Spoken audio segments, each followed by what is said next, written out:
I'm sitting here staring at some old dance shoes of mine, and I'm looking at them compared to my newer dance shoes that I've bought to replace them time and time again, over and over. I've got several pairs of dance shoes and several that don't fit me and that I need to send back and this and that, but I'm staring and I'm really drawn to one particular pair, and it's this old leather pair from Block, and it was one of my, I guess, first pairs of proper dance shoes. Split sole, still rubber, not suede. I don't rock suede, I can't be bothered. But the rubber sole is amalgam, and it's perfect for dancing in. Actually, it might be really soft and easy wearing. That's why they look so worn out already. The soles are wearing thin, but they, as beaten up as they are, they're still leather and mesh and fabric, and they have character. They show that they've been used and loved, and I need them, so I keep using them. You form bonds with certain things, and you don't even know about it until you actually acknowledge it. And this is the first time I'm staring at these shoes, and I've actually acknowledged that I've used them through many nervous periods through my dance journey, where I'm just in class and I'm doing well and I'm enjoying learning new things and teaching my body, understanding the communication between the mind and the body, understanding all of these new foreign concepts and pushing through comfort zones, forming new further away boundaries of social interaction physically. Learning all of these things, making new friends, being encouraged. This whole dance journey has been absolutely transformative and pivotal as a period of my life. And I'm reminded of that when I look at some dance shoes, old ones that I'm considering just chucking away. Yeah, it might be time to let go, but I think they still have life. And this is the point I'm going to get to now,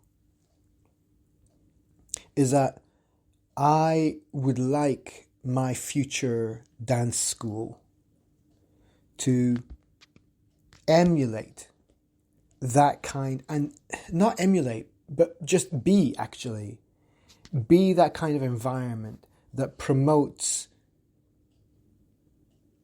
having a relationship with learning. And we're learning dance, so we're having a relationship with our dance learning, with our dance education.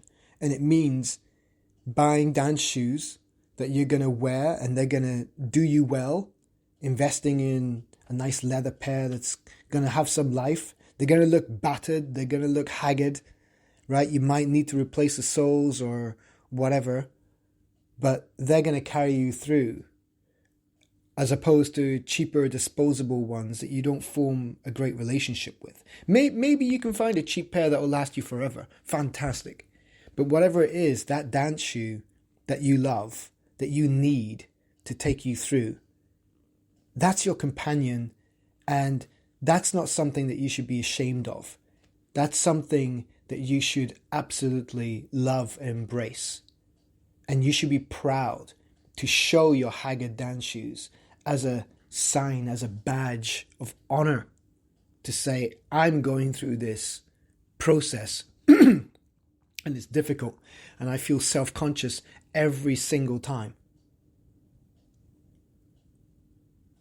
To lesser degrees.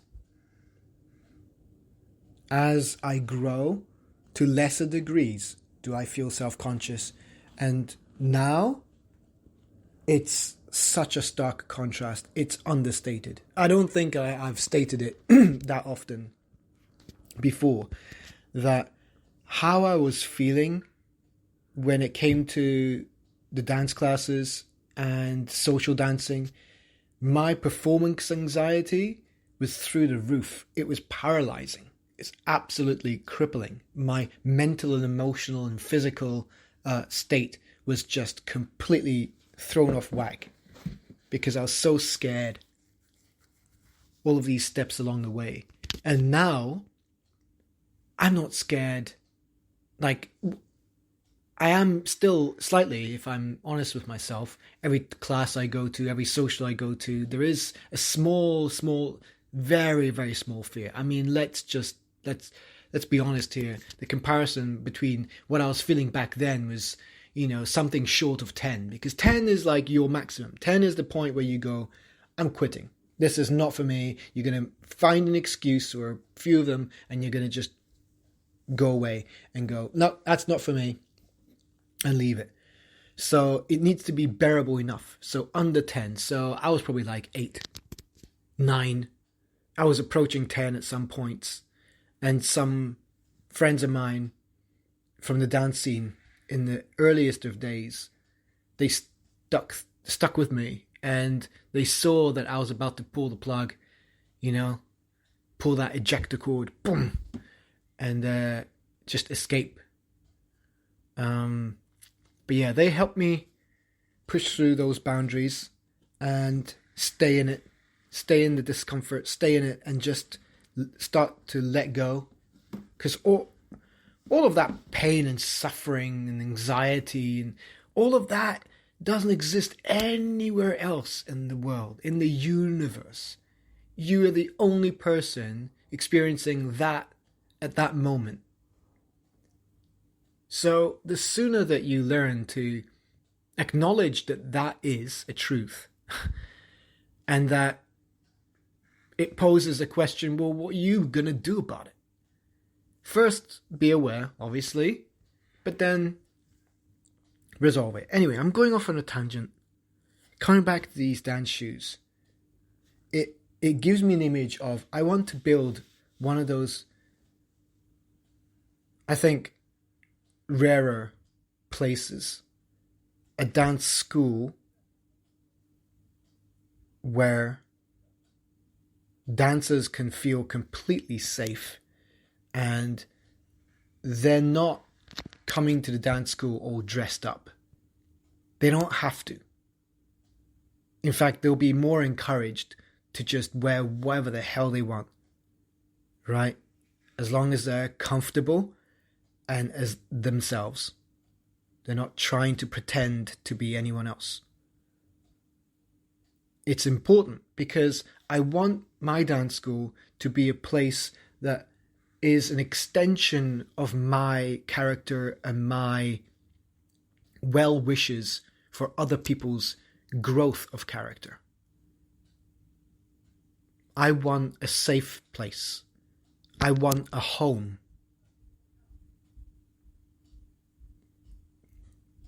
I remember when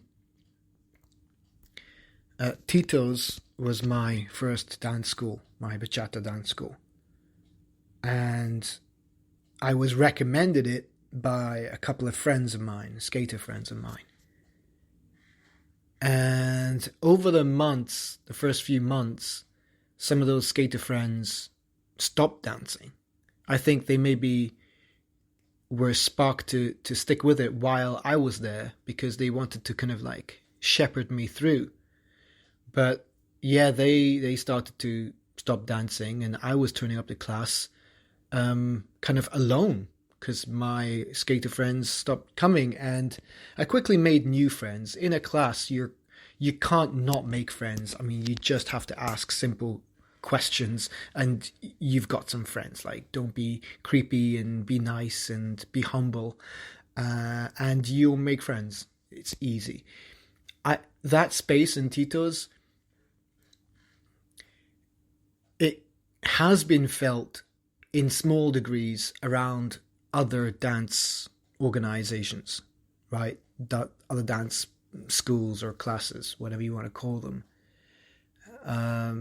But everywhere just felt like a drop-in style, and as opposed to a proper long-term commitment, same place, same people school. You know what I mean?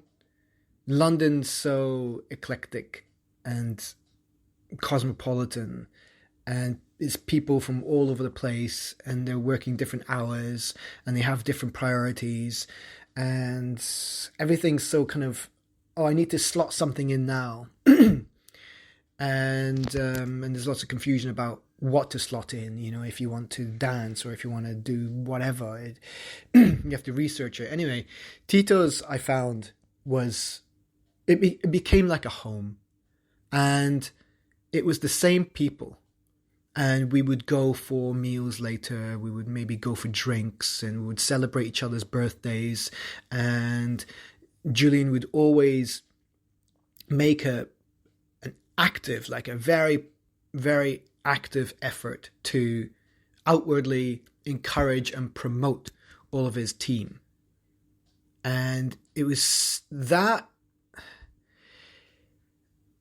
even though it felt, yes, genuine, but overly done, excessively so, it kind of felt to me, I mean, I don't know what other people thought, but it felt to me like, yeah, I get that it's genuine, but I also can tell that it's a bit forced because you're trying to compensate for something, or you want to fake it till you make it kind of thing.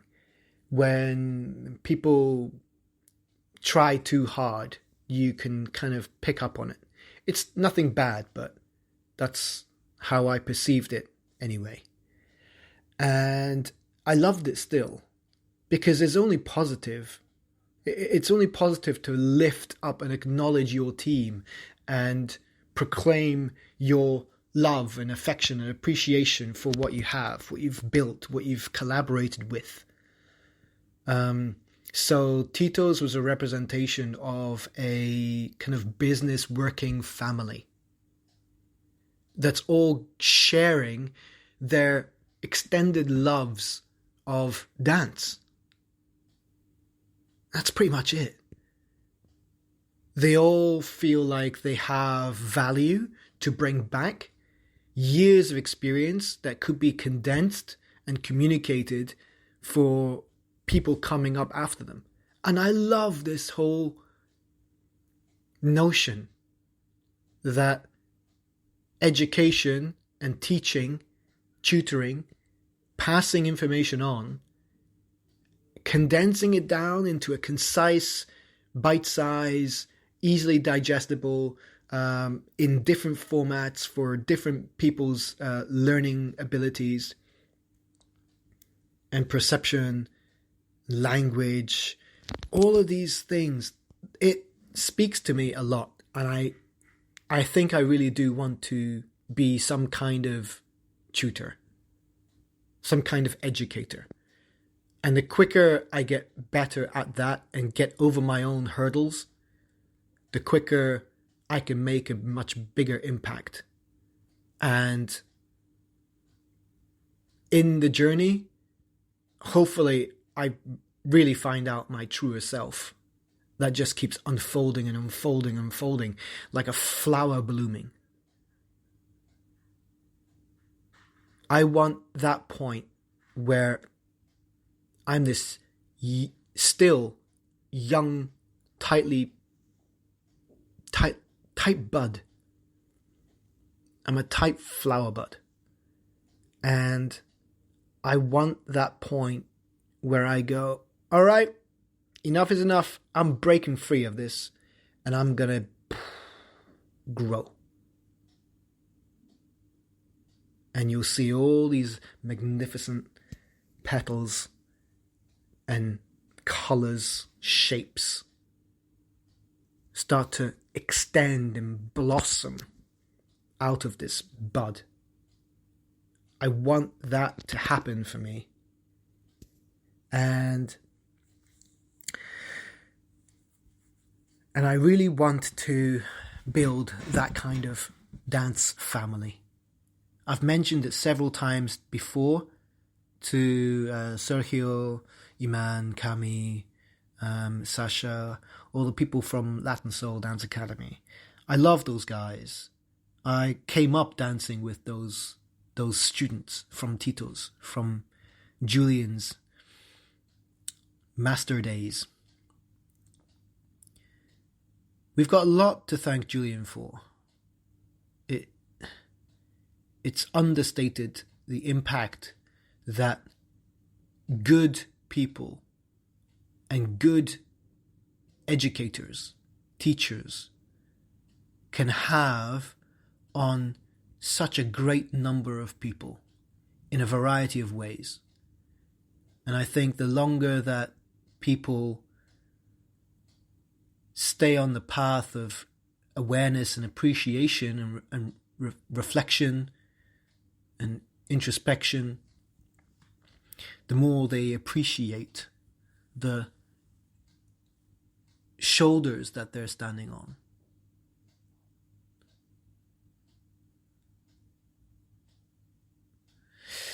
The people who supported us and enabled us to have these amazing, amazing experiences and life-changing journeys,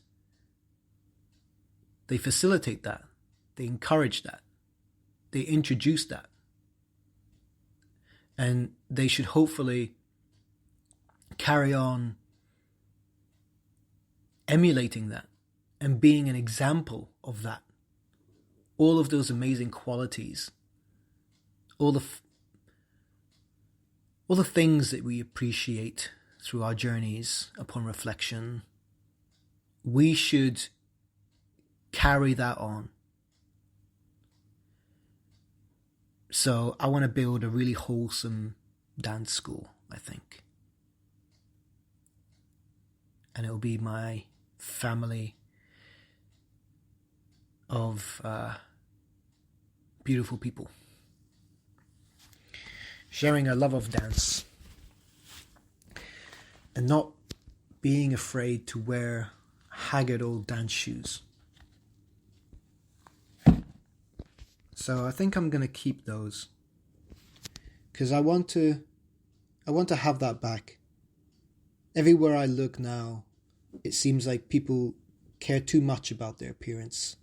In fact, a great deal of them have only gotten into bachata because of its newer forms, its sexier, sleeker, more modern forms. It's visually and sexually appealing. And lots of things have transformed within bachata. I'm not a purist, I'm not a traditionalist. I dance, only a couple of more traditional, my version of Dominican bachata, right? Only like a couple times per social, if that, right? And usually they are the fun, lively tracks that you can have a lot of burst of energy and show your syncopational flares, right? But that will only happen once, maybe twice in a social, if that. I'm not talking about me wanting to bring back all the old and traditional stuff. No, I'm talking about having a true fusion where you take only the good things that are working in the past and in the present and you build them to the future. So I want to take what I feel are my favorite aspects of this whole dance journey. So I want to maintain and build and nurture a new dance family. And then hopefully that will extend into becoming the majority of the dance community. Because I feel that the dance community, the majority is the people who, are just drawn with their eyes and they just see something on TikTok and they learn the name of it and it's called bachata and they look it up and they go to a drop-in school, a drop-in lesson, and they circulate around a whole bunch of random teachers, and they might follow some more than others, but generally they've got lots of choice, and they don't have many options for proper schools with a proper curriculum, with a proper history of churning out really like high level transformations from complete beginner who trip over their feet when they start to think about dancing, even while walking is second nature, and they have smooth ability in their way of walking. But as soon as they think about dancing, they start stepping as if they're wearing boots with glass inside. It's crazy to watch these people like have a physical meltdown.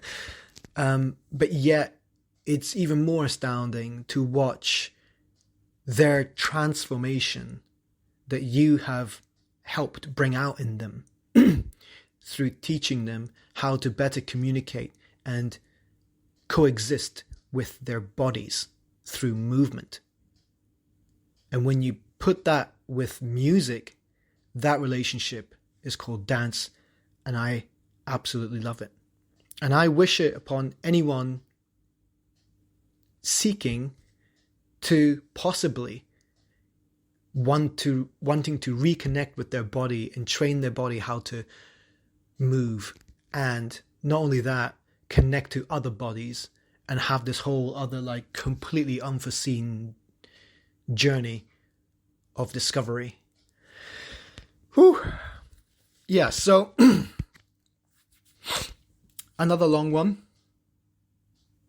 Really got sucked into that one. But yeah, I'm going to keep these old dance shoes, and I'm going to build a dance family.